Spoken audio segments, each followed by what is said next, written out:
নাকি দুটো মতো দেখা যাচ্ছে, মুখে টিক টিক করে আওয়াজ করছে, ডাকছেও না। ফরেস্ট ডিপার্টমেন্ট থেকে দেখলে অতি অবশ্যই সেটা কেস হয়ে যাবে এবং জেল হবে। নমস্কার বন্ধুরা, অর্পণ মজুমদার ব্লগে আপনাদের সকলকে স্বাগত জানাই। তো আজকে কোনো সাপ রেস্কিউ না, আজকে একটা টিয়া পাখি আছে। টিয়া পাখিটা কিছুটা অসুস্থ আছে আর সেটাকে নিয়ে যেতে এসেছি। সেটাকে সুস্থ করে আবার পুনরায় ছেড়ে দেওয়া হবে। তো এই মুহূর্তে আমরা আছি জিরাট বাহাদুরপুর তো এনাদের বাড়িতে এই যে কাকিমাকে দেখতে পাচ্ছেন এবং এই যে দাদা আছে, এই দাদারাই পাখিটাকে, মানে এই যে টিয়া পাখিটা দেখছেন, এই টিয়া পাখিটাকে ছাদে দেখতে পাই। তো টিয়া পাখিটা এক জায়গায় ছিল, উড়ছিল না এবং ওর ডানাগুলোও ছোট। তো যাই হোক, আমি এখনও হাত দিইনি, ঠিকমতো বুঝতে পারছি না।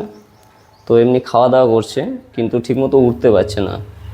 তো আমরা এটাকে নিয়ে যাব, দেখব কি প্রবলেম আছে, তারপর তাকে সেরকম মেডিসিন ফুড দিয়ে তাকে সুস্থ করে আবার পুনরায় ছেড়ে দেওয়া হবে।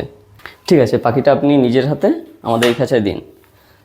তো বন্ধুরা, আপনারা আগেও ভিডিও দেখেছেন, জানেন যে বন্য অ্যানিমেলস বার্ডস কোনো কিছুই পোষা ঠিক না, দণ্ডনীয় অপরাধ। ভারতবর্ষের নিয়ম নেই, বাংলাদেশের নিয়ম আলাদা, আমাদের ভারতবর্ষের নিয়ম আলাদা। তো অনেকেই আমার বাংলায় ভিডিও দেখেন, ভাবেন পোষা যায়, কখনোই পোষা যায় না। এই টিয়া পাখি পুষতে গেলে কোর্ট থেকে পারমিশন করাতে হয়, এগুলো আমি এক সময় বলে দেবো খানি। কিন্তু আপনারা দেখবেন অনেক বাড়িতে টিয়া পাখি পোষা আছে। তো যাই হোক, তারা পোষে, কিন্তু কখনো কোনো ফরেস্ট ডিপার্টমেন্ট থেকে দেখলে অতি অবশ্যই সেটা কেস হয়ে যাবে এবং জেল হবে এবং অনেক আরও ফাইন হতে পারে। সেটা বলা সম্ভব না কী পরিস্থিতিতে আরও কত কী পাখি থাকবে তার বাড়িতে, অ্যানিমেলস আছে। তো সকলকে সাজেস্ট করব আগে ভালোভাবে জেনে এইসব পাখি পুষবেন, রাখবেন। কারণ এই পাখি পুষতে গেলে অতি অবশ্যই লাইসেন্স করাতে হয়। আমরা জানি অনেক নিয়ম, আস্তে আস্তে আপনারাও জানতে পারবেন। তো কাকিমা নিজের হাতেই পাখিটাকে আমাদের এই খাঁচায় দিচ্ছে। তো আমরা নিয়ে যাই এবং এটার সুস্থতা করে আবার ছেড়ে দেওয়া হবে। পশু পাখি সকলেরই ভালো লাগে, যার জন্য সকলেই পুষতে চায়, কিন্তু সব পশু পাখি পোষা যায় না, এটা আমাদের মাথায় রাখতে হবে। তো প্যাক করে নিয়ে এটাকে নিয়ে আমরা চলে যাব। আমি একটুখানি হাত দিয়ে দেখি। আসো আসো আসো,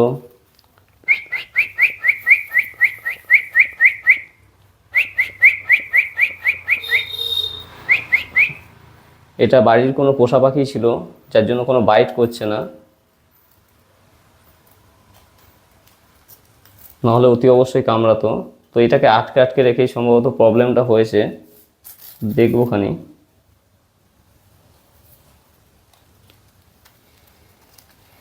তো চলুন, দেখা হবে আমাদের পাখির সেটআপের কাছে গিয়ে। চলে আসো।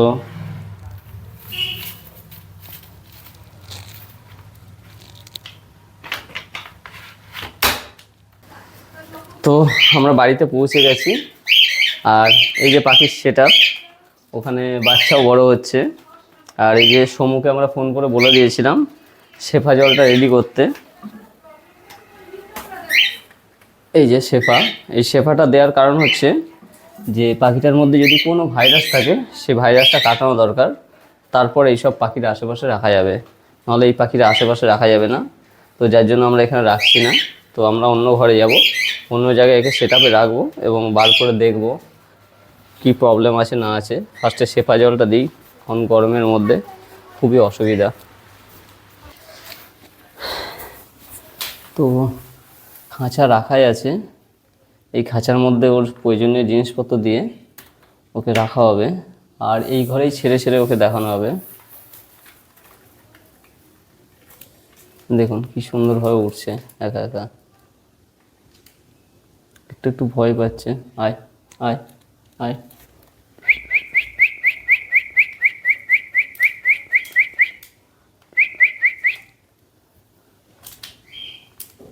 আয় আয় আয়, এই হাতে আয়, এই হাতে, আচ্ছা এই হাতে আসছে। ভীষণ নখ, এই যে সম্ভবত এখানে হালকা একটু চোট আছে, এই যে, হ্যাঁ হালকা না ভালোই এখানে চোট আছে, যার কারণে হয়তো উঠতে পারছে না ও। একটা ফুটো মতো দেখা যাচ্ছে এইখানটাতে।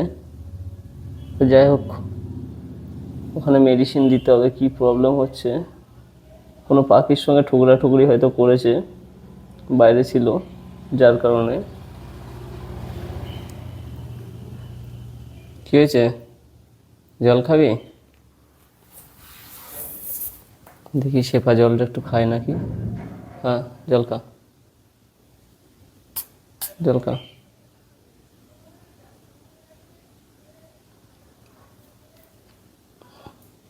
এখন জল খেতে চাইছে না, খাও জল খাও, জল খাও। হুম,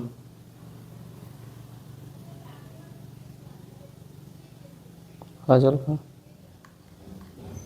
এই যে একটুখানি খেলো, আর একটু খাও, গরম জল খাও, জল খাও, জল খাও। খাচ্ছে না, ও সময় মতো খাবে, নতুন জায়গায় এসছে যার জন্য একটুখানি শান্ত আছে। কী হয়েছে, কী হয়েছে? চারিদিকে দেখছে। আর একটু অন্য টাইপের, ওর মাথাটা বড়, ঠোঁটগুলো বড়, কিন্তু দেহটা ছোট, ডানা ছোট। আমিও ঠিক মতো বুঝতে পারছি না। তো ঠিক মতো ফুডও হয়তো পেত না যেখানে ছিল। দেখুন কত শান্ত প্রকৃতির। তো যতটা তাড়াতাড়ি পারি একে সুস্থ করার চেষ্টা করব। তো আপনারাও আস্তে আস্তে ভিডিওতে দেখতে পাবেন। হ্যাঁ,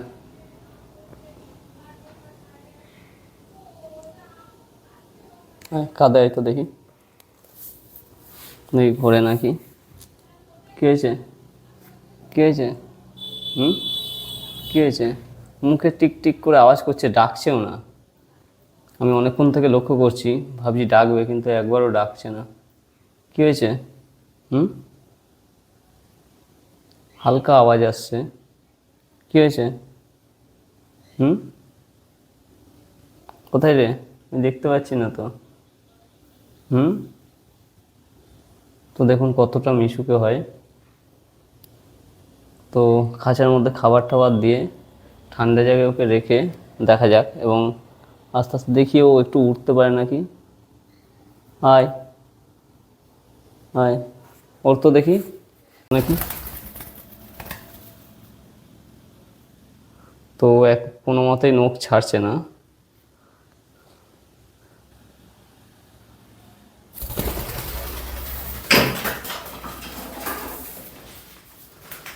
তো হালকা হালকা উঠতে পারছে, বেশি জোর উঠতে পারছে না। আয়, আয়, আসো, আসো, আসো। তো হালকা হালকা উঠতে পারছে, দেখলেন, ভালো মতো উঠতে পারছে না। অনেকখানি সময় লাগবে এর রিকভারি হতে, যেটা বুঝতে পারছি। তো ঠিক আছে, আর গরমের মধ্যে বেশি একে টর্চার করব না। তো একে খাঁচার মধ্যে দিয়ে দেবো, এবং আবার পরবর্তী সময়ে দেখাবো। তো ভালো লাগলে অতি অবশ্যই ভিডিও শেয়ার করবেন, কারণ এরকম কাজ আমরা মূলত সবসময় করে থাকি।